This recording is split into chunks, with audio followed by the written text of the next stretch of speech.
On l'aime encore plus fort depuis 2008, nous les Français, depuis qu'on a découvert sa superbe voix et sa personnalité si attachante. Bonjour Cœur de Pirate. Bonjour. Bienvenue.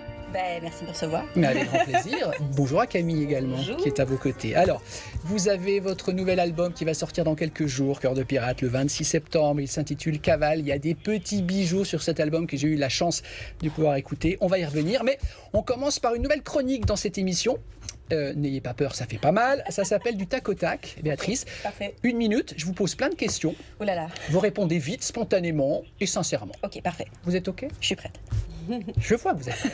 Allez, c'est parti. Quand vous arrivez en France depuis le Québec, vous mettez combien de temps à vous remettre des 6 heures de décalage horaire ? Ça me prend une semaine. Quel est le plat français que vous préférez ? Oh mon Dieu, tartare de saumon. Un de vos défauts que vous n'aimez vraiment pas ? Oh, je deviens un peu impatiente. Oh, ça petit va. peu. Un rêve non encore exaucé ? De faire sûrement un Bercy. Voilà. À votre avis, vos amis pourraient dire de vous : ah, Béatrice, elle est tout le temps quoi ? En train de jouer à Pokémon. Ok. Si j'avais la possibilité de faire revenir à la vie quelqu'un qui vous manque, ce serait qui ? Sûrement ma grand-mère.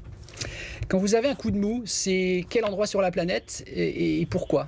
Un coup de mou, quelque chose qui me déprime? Ouais, vous n'êtes pas bien. Pour aller vous ressourcer quelque part sur la planète. Ah, d'accord. J'aime bien aller à mon chalet. Au Québec. Au Québec, oui. Votre plus beau souvenir de carrière ? Oh mon Dieu, quand j'ai fait les Franco de La Rochelle. Ouais, ouais. Vous êtes plutôt casanière ou hyperactive ? Je suis casanière. Et enfin, votre album sort dans quelques jours. Vous êtes dans quel état d'esprit ? Je suis tellement stressée. Merci, regardez, il y a même 2 secondes de rab. Merci d'avoir répondu, Cœur de Pirate, si gentiment. Évidemment, vous êtes stressé, mais c'est le 7e et c'est à chaque fois la même chose. Absolument, c'est un bon track, je pense à avoir. Ça veut dire que j'aime encore ça. Mais si je vous dis vraiment, mais sincèrement, parce que qu'on dit ce qu'on pense dans cette émission, j'ai adoré votre album. Il y a merci plein de beaucoup. tubes, mais je vous le dis sincèrement, il y a des tubes en puissance, c'est formidable. On va en parler. Parmi le premier single de cet album, il y a Cavale. Oui. Vous allez nous expliquer le contexte de cette chanson. Je prends un pari, vous allez déjà la fredonner dans quelques secondes. Regardez, écoutez, Cavale. C'était que tu assures que mon cœur partait en cavale. Tu as saisi l'occasion, faire ton escale. Mais où iras-tu quand les regrets reviendront? Que deviens-tu si tu nies toujours la fin? Plus qu'une fois, 2 fois rien. Alors sur cet album, vous le découvrirez, donc il y a des chansons très dansantes comme celle-ci, d'autres beaucoup plus romantiques, ballades. Donc elle s'intitule Cavale en 2 mots. Elle est autobiographique, elle a pris naissance dans votre vie, cette chanson. Oui, en fait, j'ai eu un crush sur une de mes amies quand j'étais ado. Et quand elle l'a appris, elle a arrêté de me parler, qui est une expérience universelle, je pense. Et du coup, j'ai un peu réprimé toute une partie de mon orientation à cause de ça. C'est-à-dire qu'en fait, vous avez été honnête et sincère avec elle, Ouais. et sa réaction a dû vous heurter, vous blesser, vous déstabiliser. Bah oui, parce qu'après ça, je me suis dit, mais si je vais faire les filles, c'est si je vais me prendre une porte dans le nez. Donc, j'ai un peu laissé tomber ça. Mhm. Et là, aujourd'hui, pas de nouvelles de cette amie d'époque ? Non, non, je pense que j'ai dû la recroiser quelques fois et puis c'est Elle tout. vous a- ouais. Ouais. En tout cas, ça donne une belle chanson. Ça donne une très belle Merci chanson. Ça beaucoup. s'intitule Cavale. Donc, on le disait, 3 ans de pause, au moins 3 ans depuis le dernier album. Ouais. Vous avez donné naissance à un petit frère, à votre fille Romy. Le petit garçon, il se prénomme Arlo. Oui. Alors, ce qui est bien avec vous, les Québécois et Québécoises, c'est que vous êtes très sincères avec le public. Non, mais c'est vrai, Céline Dion se fait un peu taquiner en France, mais vous êtes très honnête et vous dites, j'ai eu une dépression postpartum après la naissance de mon fils, Oui. ce qui explique que pendant un certain temps, vous ayez disparu de nos écrans. En fait, j'étais un peu là, mais il y a eu le contexte de la pandémie aussi. Donc, on a récupéré plein de concerts un peu à l'arrache. Et puis, évidemment, oui, j'ai eu une naissance, j'ai eu une dépression postpartum. Et puis, ça a fait un petit vide créatif, je pense. Oui. Et j'ai que seulement commencé à écrire des chansons 2 ans après la naissance de mon fils. Mais vous avez dû souffler, Cœur et Pirate, quand vous avez senti que l'inspiration revenait quand même. Oui. Parce que ça l'est très, très angoissant quand on est une autrice, compositrice, Absolument. interprète de Absolument. la page blanche, quoi. Oui, c'est très anxiogène. On se dit, c'est toute ma vie, toute mon existence, écrire des chansons, pourquoi j'y arrive pas? Donc, j'étais très contente quand ça a recommencé. À titre personnel, je dois vraiment vous dire merci d'avoir parlé de la dépression postpartum. Parce que franchement, Eh oui. c'est un truc tabou en France. Oui. Personne n'en parle et ça a dû faire énormément de bien à beaucoup de femmes. Donc bravo. Merci. Vraiment. Parce qu'il y a vraiment un truc qui se passe au niveau cellulaire quand une femme a un enfant. Exactement. Donc, c'est important d'en parler. Parmi les autres chansons de cet album, il y a Château de Sable. Écoutons quelques secondes de Château de Sable. À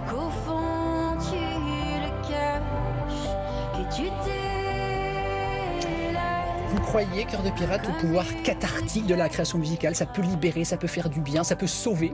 Absolument. Je pense que moi, à chaque fois que j'entendais une chanson qui me parlait d'un groupe ou d'un chanteur ou n'importe quelle situation, ce qui me parlait, ça venait vraiment me chercher Ouais.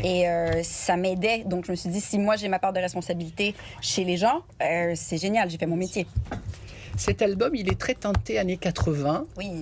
Pourquoi? Alors moi, j'applaudis des deux mains, parce qu'on adore. Pourquoi avoir puisé cette inspiration dans cette époque-là, ces sonorités-là? Ben, l'album parle d'anxiété et je sais pas pourquoi, mais j'associe les années 80 à la nuit. Et pour moi, la nuit, c'est une période un peu stressante. Je sais pas pourquoi je fais beaucoup d'insomnie. Et donc, j'ai vraiment associé ce mouvement musical à l'anxiété. Ouais, parce que c'est bien de danser avec des paroles un peu glauques, je pense. Ouais, chacun fait comme il veut. Hein.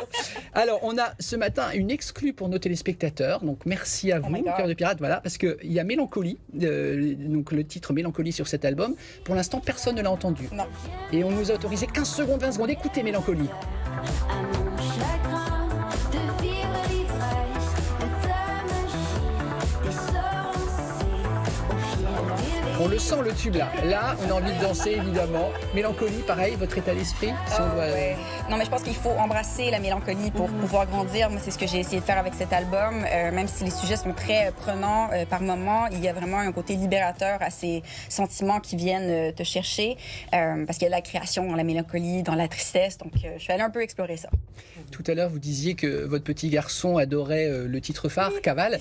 Ça se passe comment quand vous composez? Vous avez des gens dans votre entourage, vos parents, vos amis, qui écoutent en avant-première et qui vous donnent leur avis, ou vous n'avez besoin de personne?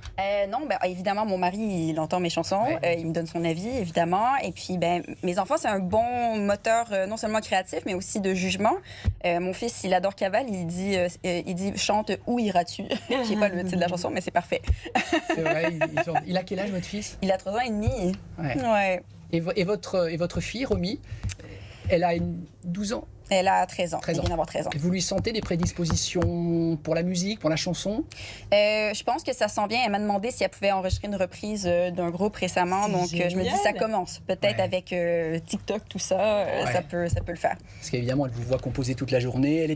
Elle a grandi en coulisses aussi, je suppose. Absolument, Ouais. absolument. Donc, je ne sais pas si elle trouve ça normal. Je pense que ça a été bien normalisé pour elle, mais c'est vrai que là, si elle va vers la musique naturellement, c'est génial. Et ils vont vous suivre en tournée ou pas? Ils vont faire quelques étapes avec vous? Ben, Arlo, oui, peut-être. Romy, elle a de l'école quand même. Elle est Oui. au Bah oui, à collège, 13 ans, donc, 13 ans, c'est vrai qu'il faut travailler. Hein. Merci de nous offrir une transition, Camille, puisque vous allez être en tournée en France. Regardez, cette tournée, grande tournée à partir de février 2026, Cœur de Pirate. Il y aura Strasbourg, il y aura Dinard, il y aura Lille, il y aura Toulouse. Il y a plein de villes.